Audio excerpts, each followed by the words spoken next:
Episode 42મો મોહ એટલે બેભાનપણું. બેભાનપણું એટલે પોતે કોણ છે તે નહીં જાણવું. તે અમૃત વાણીનું રસપાન કરાવનાર વક્તા પરમ પૂજ્ય શ્રી 1008 અધ્યાત્મ યોગી શ્રી કમલેશ કાંતિલાલ દવે. પુરુષદશ્વા મરુતઃ પૃશ્ની માતરઃ શુભમ યાવાનો વિદધેષુ જગમયઃ અગ્નિ જિહ્વા મનવઃ સુરચક્ષસો વિશ્વેનો દેવા અવસાગમન્યઃ. ચિત્ત કાબરા રંગના ઘોડાવાળા અદિતિ માતાથી ઉત્પન્ન બધાનું કલ્યાણ કરવા વાળા યજ્ઞશાળામાં જવા વાળા અગ્નિરૂપી જીહવા વાળા સર્વજ્ઞ સૂર્ય રૂપ નેત્ર વાળા મરુદ્રણ અને વિશ્વે દેવ દેવતા હવિરૂપ અન્નને ગ્રહણ કરવા માટે અમારા આ યજ્ઞમાં પધારે. આ એપિસોડમાં આપણે બીજા ચક્રવર્તી સગરના જીવન ચરિત્ર વિશે જાણીશું. 1,00,000 યોજન વિસ્તારવાળા જંબુ દ્વીપના ભરત ક્ષેત્રના ભારત દેશમાં વિનીતા નામે નગરી હતી. આ નગરી અતિ પ્રાચીન છે, કારણ કે આ જ નગરીમાં વર્તમાન અવસર્પિણી કાળના પ્રથમ તીર્થંકર શ્રી વૃષભદેવ ઉર્ફે આદિનાથ પરમાત્મા, પછી પ્રથમ ચક્રવર્તી ભરત અને આદિ અસંખ્ય રાજાઓએ રાજ કર્યું હતું. અને તેઓ ઇક્ષ્વાકુ વંશમાં ઉત્પન્ન થયેલા હતા. તેઓમાંથી ઘણા બધા નિર્ગ્રંથ સાધુ બનીને મોક્ષ પામ્યા અને ઘણા બધા આકાશમાં સૌથી ઉપર આવેલા અનુત્તર વિમાનમાં દેવ થયા. આ વિનીતા નગરીમાં ઇક્ષ્વાકુ વંશમાં ઉત્પન્ન થયેલ જીત શત્રુ નામનો રાજા રાજ્ય કરતો હતો અને તેની પત્નીનું નામ વિજયાદેવી હતું. વિજયાદેવીની કુખે વિમલ વાહન મુનિરાજનો જીવ વિજય નામના અનુત્તર વિમાનમાંથી ચ્યવન પામીને વૈશાખ સુદ 13ના દિવસે રાત્રિના અંતિમ પહોરમાં આવેલ અને વિજયા રાણીએ તે વખતે સ્વપ્ન શાસ્ત્રમાં જે 72 સ્વપ્નોની વાત છે તેમાંથી 14 મહાસ્વપ્નો પોતાના મુખમાં પ્રવેશતા અત્યંત સ્પષ્ટ નિહાળેલ. તે જીવ 9 મહિના 7 દિવસ પછી મહાસુદ 8મની રાત્રિએ જન્મી આ ભરત ક્ષેત્રના વર્તમાન કાળના બીજા તીર્થંકર શ્રી અજિતનાથ તરીકે ખ્યાતિ પામેલ. વિનીતા નગરીમાં રાજા તરીકે રાજ્ય કરતા જીત શત્રુનો નાનો ભાઈ સુમિત્ર વિજય નામે યુવરાજ પદને શોભાવી રહ્યો હતો. આ સુમિત્ર વિજયની પત્નીનું નામ વૈજયંતી હતું. એ વૈજયંતીએ પણ તીર્થંકર પરમાત્મા અજિતનાથના જન્મ થયા પછી થોડા સમયના અંતરે એક પુત્રને જન્મ આપ્યો અને આ પુત્ર વર્તમાન અવસર્પિણી કાળના બીજા ચક્રવર્તી સગર તરીકે ખ્યાતિ પામેલ. સગર ચક્રવર્તી બાળપણના વર્ષો પૂરા થયા પછી સામાજિક પરંપરા મુજબ વિદ્યાભ્યાસમાં જોડાયા અને વિદ્યા શીખવાનો પ્રારંભ કર્યો. તીવ્ર બુદ્ધિ હોવાથી થોડાક જ સમયમાં શબ્દશાસ્ત્ર શીખી લીધું અને ઘણી બધી કળાઓમાં તેઓ પારંગત થઈ ગયા. વિદ્યાભ્યાસ કરતી વખતે સગરકુમારના મનમાં જે જિજ્ઞાસા ઉત્પન્ન થતી તેનું સમાધાન તેમને ભણાવનાર આચાર્ય ઘણી વખત ન કરી શકતા. તેમના મોટા ભાઈ તરીકે જન્મેલા વર્તમાન અવસર્પિણી કાળના બીજા તીર્થંકર ભગવાન શ્રી અજિત કુમાર, જેઓ જન્મથી જ શ્રુત જ્ઞાન, મતિ જ્ઞાન અને અવધિ જ્ઞાન ધરાવતા હતા અને તેઓ મોટા હતા. તેથી સગરકુમારને એવું સમાધાન આપતા કે સગરકુમારને સંતોષ થઈ જતો અને ફરીથી તે બાબતે કશું પૂછવાની કે સમજવાની ઈચ્છા થતી નથી. બંને રાજકુમારો એક જે તીર્થંકર બનવાના છે તે અજિત કુમાર અને બીજા સગરકુમાર જે ચક્રવર્તી બનવાના છે, આ બંને રાજકુમારો બાળપણમાંથી યૌવન અવસ્થામાં પ્રવેશ્યા. તેઓ બંને વજ્ર ઋષભ નારાજ સંઘયણ સમચતુરસ્ત્ર સમચોરસ સંઠાણ સુવર્ણમય તેજથી શોભતા અને અનેક ઉત્તમ ગુણોથી અલંકૃત અને લક્ષણોવાળા હતા. અજિત કુમારને તેઓ મોટા હોવાથી સેંકડો રાજકન્યાઓ સાથે દેવી દેવતાઓ દ્વારા પરણાવવામાં આવ્યા. તે જ રીતે સગરકુમાર રાજાનો પણ વિવાહ થયો. અજિત કુમાર રાજા બન્યા અને સગરકુમારને યુવરાજ પદે બેસાડવામાં આવ્યા.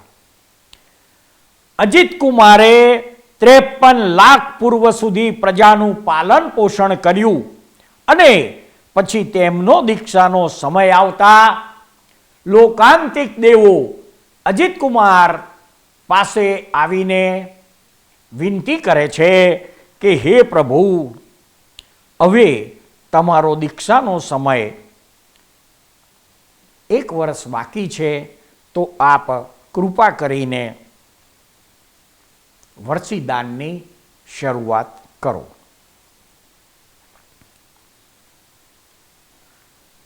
હવે તીર્થંકર પરમાત્મા અજિત કુમારનો જીવ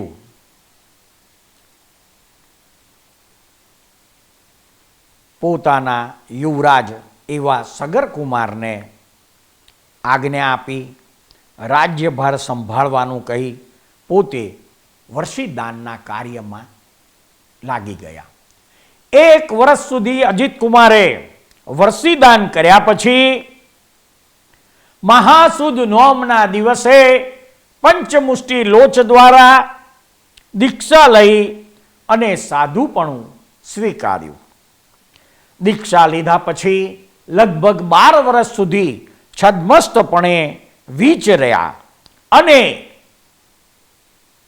પોષ સુદ 11ના દિવસે તેમને 5મું કેવળ જ્ઞાન પ્રગટ થયું. કેવળ જ્ઞાન થયા પછી દેવી દેવતાઓ પોતાના ફરજિયાત આચાર પ્રમાણે સંવત્સરણની રચના કરે છે અને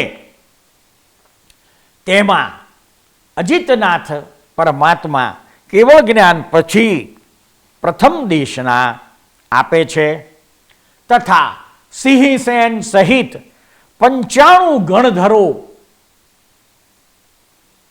બનાવ્યા અને પ્રભુએ ઉત્પાદ વ્યય અને ધ્રવ્યની ત્રિપદી તે ગણધરોને કહી સંભળાવી.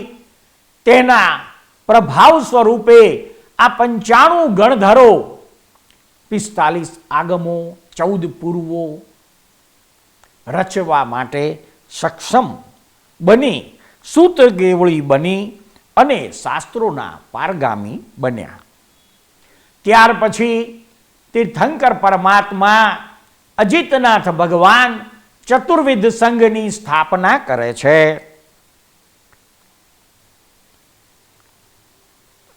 તે સમયે સગરકુમારના પિતા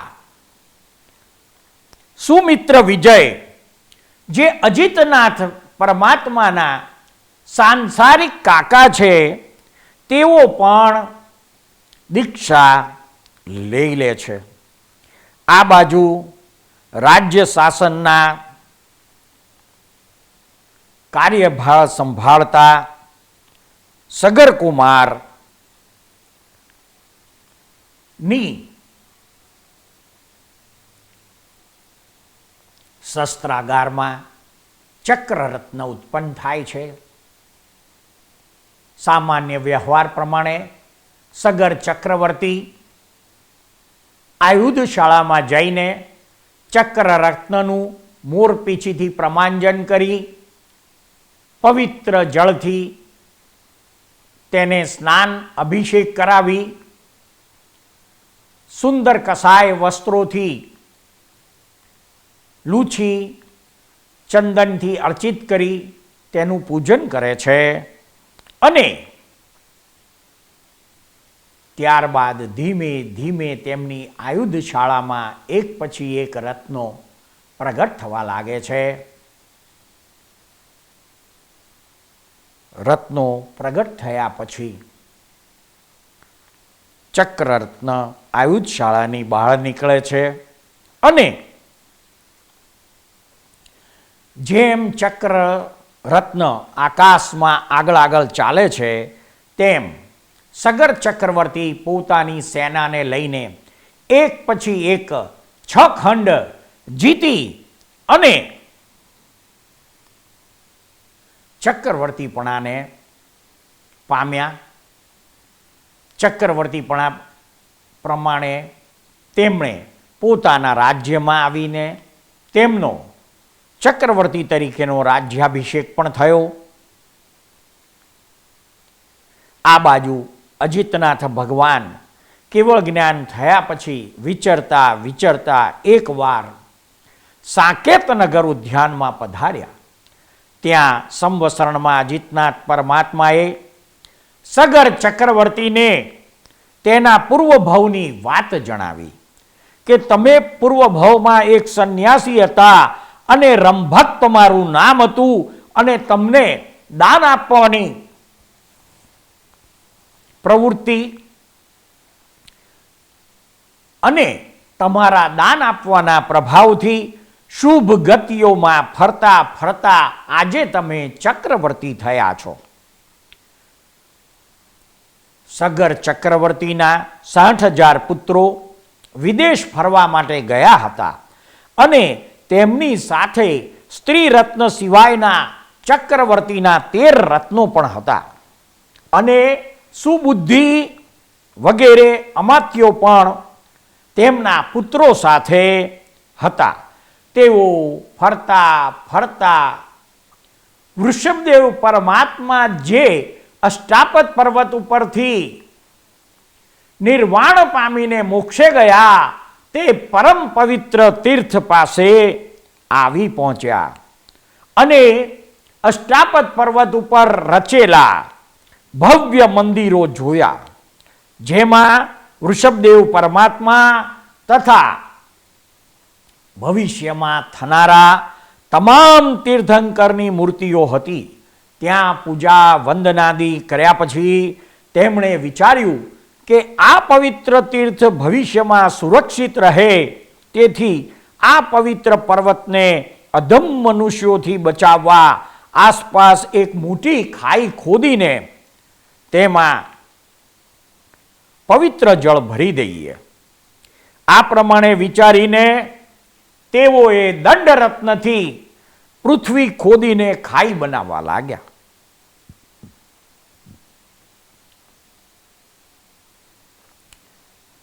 એક 1000 યોજન ઊંડી ખાઈ ખોદવાથી પૃથ્વીની નીચે આવેલા ભવનપતિ દેવોમાં નાગકુમાર જાતિના ભવનો તૂટવા લાગ્યા અને પોતાના ભવનો તૂટવાથી તેમનો રાજા જ્વલનપ્રભ પૃથ્વીની બહાર નીકળીને સગર ચક્રવર્તીના પુત્રોની પાસે આવ્યો અને ક્રોધથી પ્રેરાઈને પૃથ્વી ખોદવાનું કારણ પૂછ્યું. પરંતુ તેમનો શુભ આશય અને વિનય જોઈને શાંત થઈને નાગકુમાર દેવલોકનો રાજા પાછો પોતાના દેવલોકમાં જતો રહ્યો. ખાઈ ખોદ્યા પછી તેને પવિત્ર જળથી ભરવા માટે તે લોકોએ પવિત્ર નદીના કિનારે દંડરત્નનો પ્રહાર કર્યો અને નહેર બનાવીને આ પાણી છેક અષ્ટાપદ પર્વત સુધી લાવ્યા. આ પવિત્ર જળ ખાડીમાં ભરાવાથી તે જળ ફરીથી પાછું નાગકુમારના ભવનોમાં પહોંચ્યું અને ભવનો પાણીથી ભરાઈ ગયા. તેથી ભવનકુમારમાં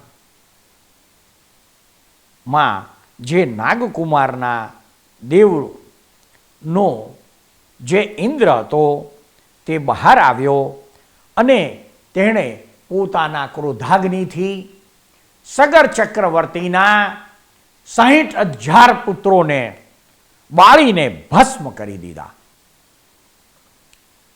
આ ઘટના બન્યા પછી સગર ચક્રવર્તીની સેનાના સેનાપતિ સામંતો, મંડલેશ્વર રાજાઓ વગેરે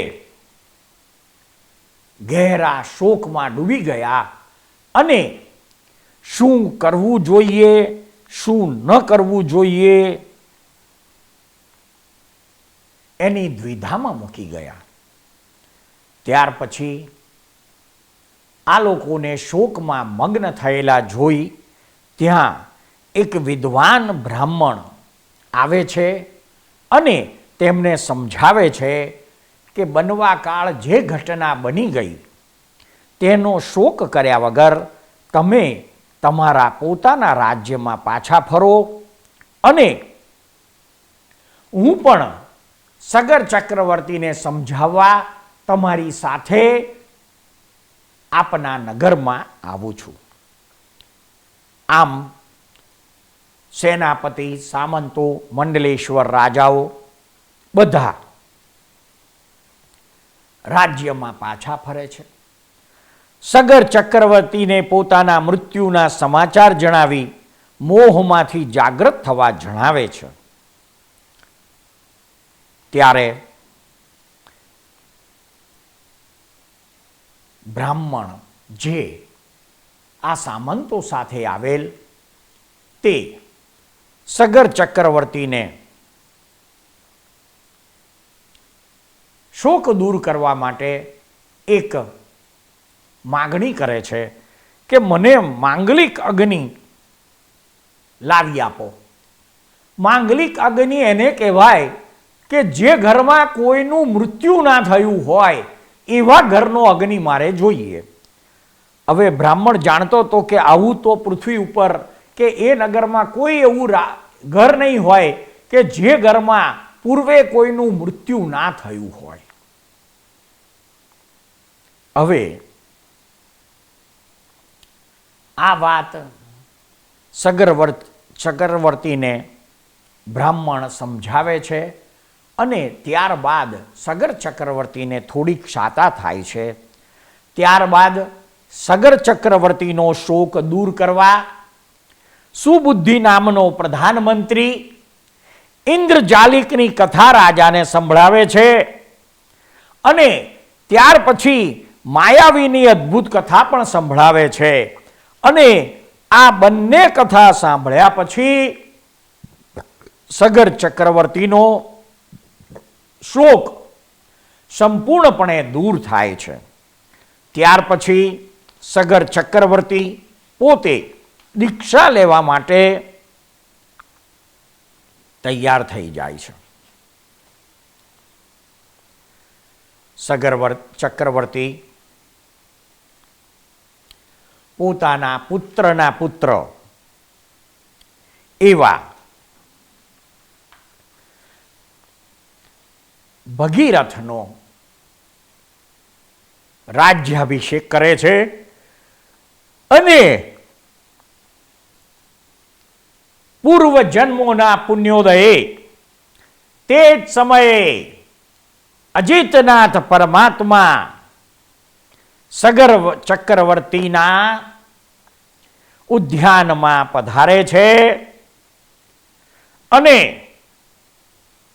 સગર ચક્રવર્તી દેવી દેવતાઓએ રચેલા સંવસરણમાં તીર્થંકર પરમાત્માની દેશના સાંભળે છે. સાંભળ્યા પછી પ્રબળ વૈરાગ્ય ઉત્પન્ન થતા પોતે અજિતનાથ પરમાત્મા પાસે દીક્ષા લેવાના માટે વિનંતી કરે છે અને અજિતનાથ પરમાત્મા પાસેથી દીક્ષા ગ્રહણ કરે છે. તે સમયે અનેક સામંતો અને મંત્રીઓ પણ પોતાના રાજાનું અનુકરણ કરીને સગર ચક્રવર્તીની જેમ અજિતનાથ પરમાત્મા પાસે દીક્ષા ગ્રહણ કરી સાધુપણું સ્વીકારી નિર્ગ્રંથ જીવન જીવવાની પ્રતિજ્ઞા લે છે. સગર ચક્રવર્તી સાધુ થયા પછી સંયમ અને તપના પ્રબળ પરાક્રમથી ધીમે ધીમે આત્મા ઉપર ઘાત કરતા ઘાતી કર્મો જેવા કે જ્ઞાનાવરણીય, દર્શનાવરણીય, મોહનીય અને અંતરાય, આ ચાર ઘાતી કર્મોનો ક્ષય કરવામાં સફળ થાય છે અને સગર ચક્રવર્તી ઘાતી કર્મોનો ક્ષય થતા કેવળ જ્ઞાન પામે છે.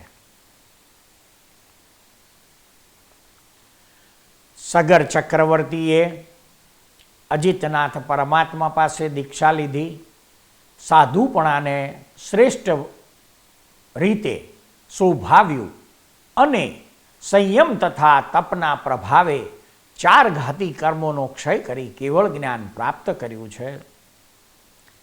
કેવળ જ્ઞાન પ્રાપ્ત થયા પછી પોતે આયુષ્ય પૂર્ણ થતા સુધી કેવડી તરીકે પોતાના ઉદયકર્મને આધીન વિચરે છે, વિહાર કરે છે અને આયુષ્ય કર્મ પૂર્ણ થતા સિદ્ધ ક્ષેત્રમાં સિદ્ધશિલા ઉપર નિર્વાણ પામીને પહોંચી જાય છે. અહીંયા સગર ચક્રવર્તીનું જીવન ચરિત્ર સંક્ષિપ્તમાં પૂર્ણ થાય છે. વર્તમાન અવસર્પિણી કાળના બીજા તીર્થંકર પરમાત્મા શ્રી અજીતનાથ સમયમાં થયેલા આ બીજા ચક્રવર્તી સગરનું રાજાનું જીવન વૃત્તાંત આપણે અતિ સંક્ષિપ્તમાં સાંભળ્યું. અગાઉ જોયું તેમ ચક્રવર્તીઓ જો આયુષ્યનો બંધ પડ્યા પહેલા દીક્ષા લઈ અને પુરુષાર્થ તથા પરાક્રમથી કેવળ જ્ઞાન પામે છે તો તેઓ તે જ ભવમાં મોક્ષે જાય છે. તેમ સગર ચક્રવર્તી પણ અજીતનાથ પરમાત્માની પાસે દીક્ષા લઈને કેવળ જ્ઞાન પામીને મોક્ષે ગયા. ભરત ચક્રવર્તીએ દીક્ષા ન લીધી, પરંતુ ઋષભદેવ પરમાત્માએ તેમને એક અક્રમ જ્ઞાન આપેલું. એ અક્રમ જ્ઞાનના આધારે તેઓ નિરંતર પોતાની ક્રિયાઓમાં જ્ઞાતા દ્રષ્ટા રહીને અરીસા ભવનમાં કેવળ જ્ઞાન પામેલા અને તેઓ પણ સિદ્ધિ ક્ષેત્રમાં ગયેલા. તો કે પ્રથમ તીર્થંકર ઋષભદેવ પરમાત્મા અને તેમના સમયમાં થયેલા પ્રથમ ચક્રવર્તી ભરત જેમ બંને સિદ્ધ ક્ષેત્રમાં ગયેલા, તેમ વર્તમાન અવસર્પિણી કાળના બીજા તીર્થંકર પરમાત્મા અજીતનાથ ભગવાન અને તેમના સમયમાં થયેલા બીજા ચક્રવર્તી સગર રાજા પણ કેવળ જ્ઞાન પામીને સિદ્ધ ક્ષેત્રમાં ગયેલા. ચક્રવર્તી બાબતે આપણે જાણ્યું છે કે ભાઈ જેના આયુધ શાળામાં અને પોતે જે નગરમાં પ્રારબ્ધ કર્મને આધીન રહે છે તે નગરમાં એમ કુલ 13 રત્નો અને જે 14મું રત્ન છે, 14મું રત્ન સ્ત્રી રત્ન, તે સામાન્ય રીતે વિદ્યાધર શ્રેણીમાંથી આવે છે. તો કે ભાઈ ચક્રવર્તીને જે 14 રત્નો પ્રાપ્ત થાય છે એમાંના મોટા ભાગના એકેન્દ્રીય રત્નો એમની આયુધ શાળામાં જન્મે છે અને જે પંચેન્દ્રિય રત્નો છે એ ચક્રવર્તીના પોતાના નગરમાં ઉત્પન્ન થાય છે અને જે ચક્રવર્તીનું સ્ત્રી રત્ન હોય છે તે સામાન્ય રીતે વિદ્યાધર શ્રેણીમાંથી આવતું હોય છે. આવા ચક્રવર્તીના વૈભવની વાત જ શું કરવી? તો કે એમની વૃદ્ધિ છતાં પણ આ ચક્રવર્તી પણ છે તો મનુષ્ય જ. મનુષ્ય કરતા અનેક ગણી વૃદ્ધિ દેવી દેવતાઓની હોવા છતાંય આ પૃથ્વી ઉપર ચક્રવર્તીની વૃદ્ધિને પ્રધાન આપવામાં આવે છે. આવા તમામ ચક્રવર્તીઓ નિયમથી જ પોતાના જીવનમાં 64,000 રાણીઓને ભોગવે છે અને નિયમથી પ્રત્યેક ચક્રવર્તીની 16,000 દેવી દેવતાઓ સેવા કરતા હોય છે. તો કે ભાઈ ચક્રવર્તીઓમાં કોમન વાત, બધા જ ચક્રવર્તીઓ જેટલા પણ અવસર્પિણી કાળમાં કે ઉત્સર્પિણી કાળમાં થતા 12 ચક્રવર્તીઓ, તો કે એ લોકોમાં કોમન વાત શું છે? તો કે તમામ ચક્રવર્તીઓને 14 રત્નો પ્રાપ્ત થાય છે. આપણે હમણાં જાણ્યું કે 14 રત્ન કેવી રીતે પ્રાપ્ત થાય છે. એક કોમન વાત. બીજી વાત, તમામ ચક્રવર્તીઓને 64,000 પત્નીઓ હોય છે. ત્રીજી કોમન વાત તો કે પ્રત્યેક ચક્રવર્તીની 16,000 દેવી દેવતાઓ સેવા કરે છે. સૃષ્ટિના અદ્ભુત રહસ્યો નામાભિધાનથી અલંકૃત થયેલી ધારાવાહિક કથા ના આ એપિસોડને શાંતિથી ધીરજપૂર્વક સાંભળનાર પ્રત્યેક શ્રોતાનો તથા આ એપિસોડ નિહાળનાર પ્રત્યેક દર્શકોનો અમો સાચા અંતસ્કરણપૂર્વક ખૂબ ખૂબ આભાર માનીએ છીએ. જય સચ્ચિદાનંદ.